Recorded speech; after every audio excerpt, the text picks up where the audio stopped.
Welcome to the Heart of Herbs Herbal School podcast, where we explore the fascinating world of herbal medicine and natural healing. I'm your host, Demetria Clark, and I'm thrilled to be your guide on this journey of discovery. At Heart of Herbs Herbal School, we're passionate about empowering individuals to harness the power of plants for health and wellness. Through our podcast, we'll dive into topics ranging from herbal materia medicas, clinical herbalism, sharing insights, interviews, tips, and wisdom to inspire and educate our listeners. Hello, my name is Demetria Clark, the director of Heart of Herbs Herbal School. You can find out more information at heartofherbs.com, HERTOFHERBS.com. I'm also the director of a doula training and education organization called Birth Arts International. You can find out more about me by looking up my books on Amazon and other bookstores. Anyways, enough about that. Today I want to talk about two things that drive me absolutely bananas. And I don't think the people who do this understand that it's a banana thing to do.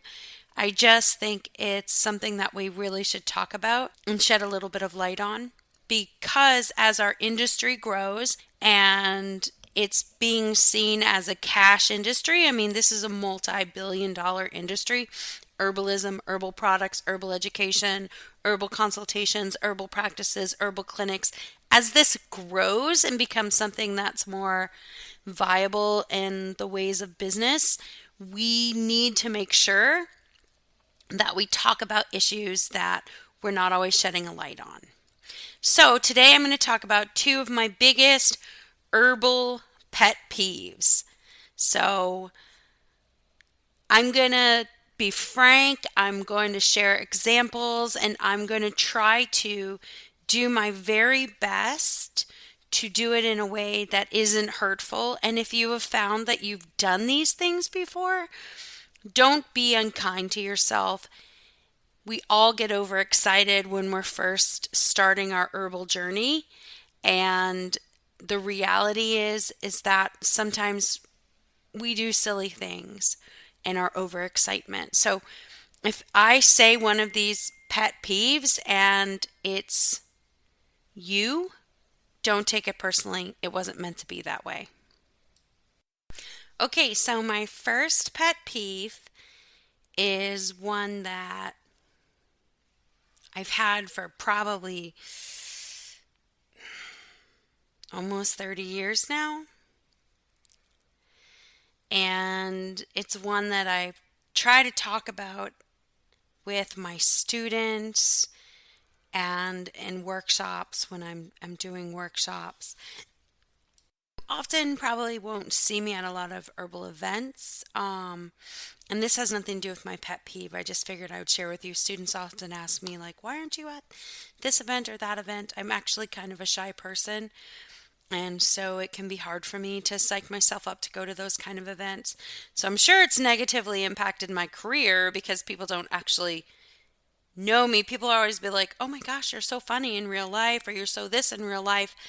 But it takes me a while to warm up. And so a lot of people, my first impression is always a little standoffish. So I'm working on that. And one of the ways I'm working on that is through this podcast that I'm doing and talking about things that are really important to me in the herbal industry. So, for my first pet peeve, it is when something becomes hot or something becomes a focus regionally, and you will find that herbal stands are just decimated and completely just ruined. I can think of many, many times where I have visited places where, so when I try to not wildcraft very often because I try to grow as much as I use or get it from my land in a way that I can sustainably monitor everything. So I rarely do a lot of stuff going around. I used to do more just because I want to make my practice more sustainable. I know tons of herbalists, wildcraft, and I don't, hey, you do you. The problem is that I tell my students, and I'm sure lots of other teachers are like, don't take more than 10% of a stand. The problem with that is you take 10%, someone else takes 10%, someone else takes 10%, someone else takes 10%, someone else takes 10%, or 30%, or whatever it is that they're taking of these plants, and then it's gone, it's decimated. And in areas where there's lots of herbalists, like where I used to live in Vermont, there was a decent amount of herbalists or people who would go and harvest some of the more common herbs like St. John's wort and mullein and, things like that, which is great. Like, I want people to be using herbal medicine. That's my whole thing in life, right? That's my whole goal here. The problem is that even when you have responsible people harvesting and taking herbs, there's at times people who are not responsible. So I really, really want to encourage people to think before they harvest plants in the wild, because they're a valuable part of the ecosystem. They're not there just for us. We're actually like the 50th thing that, in the hierarchy of what that plant's doing. Benefiting us is probably 50 or 5 million down on the line, right? We're actually a detriment to those environments in a lot of ways. So just over harvesting and taking from the planet, from these plant stands, is really detrimental. And I know not everyone can grow. That's from a place of privilege to have land and be able to grow. For many years, we didn't have very large herbal gardens because we were living in Europe, so we had a garden that was off-site. We moved, we were renovating a house. I mean, like, we were just doing stuff that people do, right?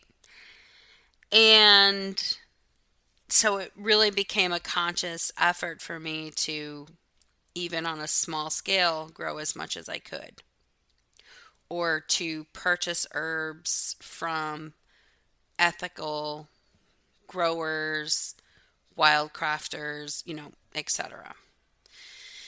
Now, of course, I live in the South, and so, like, when you live in an area where there's high value plants, there are poachers, there are people who will just come and decimate a stand because it is a significant potential source of income for them.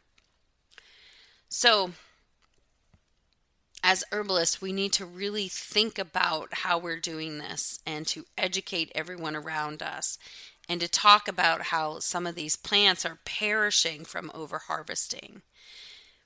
We need to talk about ways we can sustainably increase their numbers, give back, and allow these stands to stay in place. So, I mean, if you go and look at a lot of states' extension services information for things like growing ginseng or golden seal in the wild, one of the things, I mean, you have to guard those with your, fences or guns or guys on ATVs. I mean, like, this is like serious, and poaching is really serious with those kinds of things. And so that's really important, but that's not the focus of my pet peeve. I just wanted to maybe encourage people to learn a little bit more about that. But the pet peeve is, I just remember, and I know you're going to think this is cheesy, but there was this really beautiful dam, Corps of Engineers dam in Vermont. Almost no traffic was there. Rolling hills, just like meadows, beautiful herbs, beautiful wilderness and bald eagles, the whole thing, right? Just amazing. And so I would take my kids out and we'd go hiking, and I would occasionally, like, harvest a few of things. Like if you need enough herb to make a tincture, fresh herb, right? Even if you're using a quart jar, you actually don't need that much herb. So you don't need to harvest like 30 plants. And a lot of people over harvest in overexcitement. So that's like part of the pet peeve. I just remember going one day and someone, I guess, wanted mullein flower, which was in bloom. And you could just tell they had used a machete and they had taken every plant down to the ground.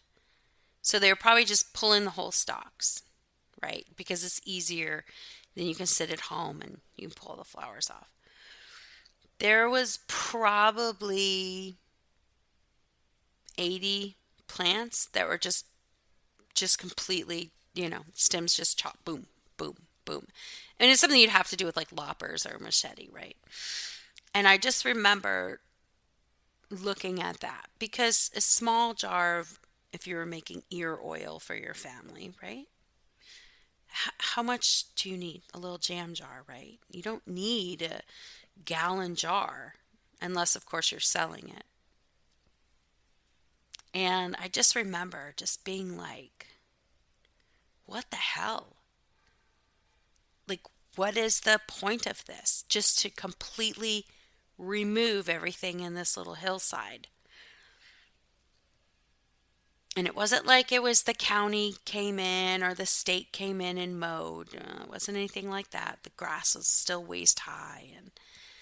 And that sat with me for a long time. And then I ran into someone and I said, yeah, I mean, gosh, it looks like someone's been harvesting the mullein really intensely. And they said, yeah, I saw a few places too. And so it was just an overabundance. And then we eventually found out who had done it. And they just did it. They didn't use it to sell. They didn't make a lot of medicine with it. It was just like they read something about harvesting it and getting it, and they just kind of went like over the top with it. And you'll see that with whatever the herb of the moment is, or it's sometimes it's a regional thing, right? Like different areas get into different things, or people are really into this, and then it just kind of flows across the country or whatever. But I just remember being like, we can do better than this. So I made sure I used that opportunity to like talk to my kids about it so they understood like, hey, this is mom's work, but we don't need to, this isn't how we operate. This isn't okay. And I think that we need to remember that in our over exuberance, that it's okay to just take one or two of something. You don't need to take 1,000 of something. So just, be kind to the way that you harvest and the way that you bring herbs into your environment. Okay, so are you ready for my next pet peeve? My next pet peeve, and this is truly a pet peeve, is just like, look, almost everyone has a camera on their phone now, right? You have the ability to geolocate yourself somehow by dropping a pin or whatever your device has. There's apps for identifying plants. They're not perfect. There's field guides. There's resources online. There's resources at the library. I get a little like goofy when I am in a plant group on social media. And I do try to, I never say anything. I'm usually pretty quiet on any social media group that I'm on, except for the ones with my students, because, I don't really feel like I need to, I'm there to learn too, and I want to expand my reach. And sometimes when you own a school or something and you post something, people get mad because they assume they're like, you're advertising. And it's like, no, I just literally just sent you a link to something that has nothing to do to me, or posted a link that has nothing to do with me. So it can be weird sometimes. And so I'm trying to get over all this, people. Okay. So I'm not perfect. I have my own like fears about being online and all that kind of stuff. Even though our school is the oldest school online. We were one of the first schools online with herbs. I mean, we were started in the 90s. It doesn't mean I'm okay with like social media. Being online and being on social media are like two different things for me. But anyways, this pet peeve drives me just absolutely. I mean, I'm just like, what is the point of this? When someone will send pictures to a group and be like, hey, I harvest this garbage bag of herbs or this big bucket of herb. I don't know what it is. Can someone tell me if it's useful? And here's the thing. The reason why this drives me crazy is it feels incredibly wasteful. It feels like, well, it just feels wasteful. I'm like, what is the point of that? You could have, first of all, you can rarely tell what something is when it's just like a picture of a big bundle, right? Like if you just mound a bunch of herb on the counter and you take a picture of it, there's lots of herbs that have similar leaf shapes, peppermint, spearmint, lemon balm, all of these like can grow in the wild. So I guess what I'm saying is like that's not the greatest way to identify, first of all. Second of all, why take enough to make like, you know, 5 gallons of something? Like it just doesn't make sense to me. And so it drives me crazy because people are like, oh, I can't tell. Can you take a picture of just the stem and just the leaf? Like people are trying to be helpful. And I just want to be like, why did you take so much? Why did you go and harvest so much? You don't know what it is. It just feels really, really wasteful to me. And I've always been like that. So I'm a really practical person. I don't like waste. I try to use like everything as much as I can. And I'm not trying to be like, if you don't do this, there's something wrong with you. But I'm just one of those people like, I'm really practical. I try to make my own laundry detergent. I try to hang my clothes out as much as I can instead of using the dryer. I try to do this. I try to do that. I try to grow my own, like not because like I think that makes me better than anyone else. I just like to know where things come from. I don't like waste. I like to try to, fortify my own soil. Like to, like I'm just like one of those kind of people. So when I see like just waste, like, I would be, this way about other things when people just waste for waste's sake.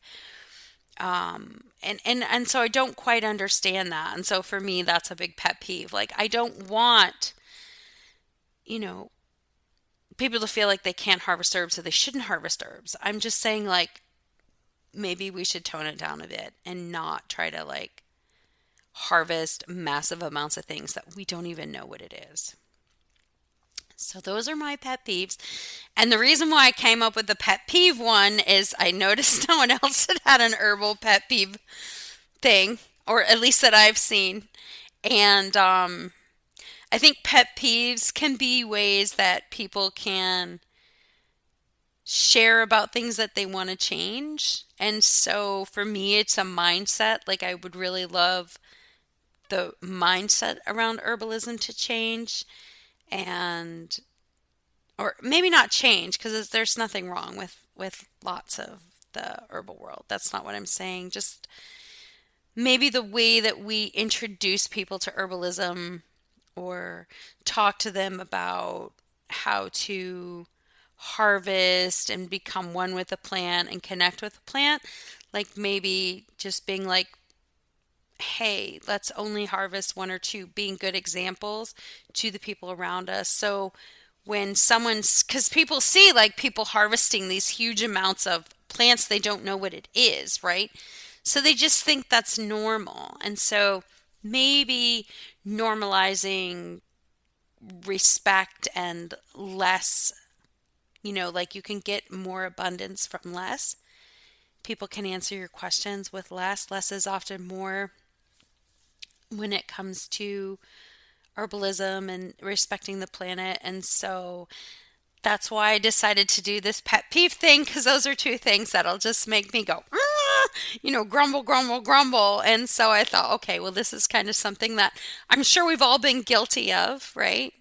I'm sure we've all are either guilty of doing or guilty of having the pet peeve, or now that we're thinking about it, we're getting annoyed. And so, like, I just kind of wanted to, like, share my pet peeves. So, anyways, thank you so much for listening. Have a great day. And feel free to subscribe to the Heart of Herbs podcast. Check us out online if you want. We redid the website not too long ago, and I pulled all of the old blog articles down. And so now we're just putting in all new content, all new articles and resources, and that part of the website. So you can actually, every week we're putting in up new content on the blog. So I think that's fun too. Thank you so much for listening. Have a wonderful, wonderful day. Interested in enrolling or learning more about herbalism? Visit heartofherbs.com and enroll using coupon code PODCAST to save 20%.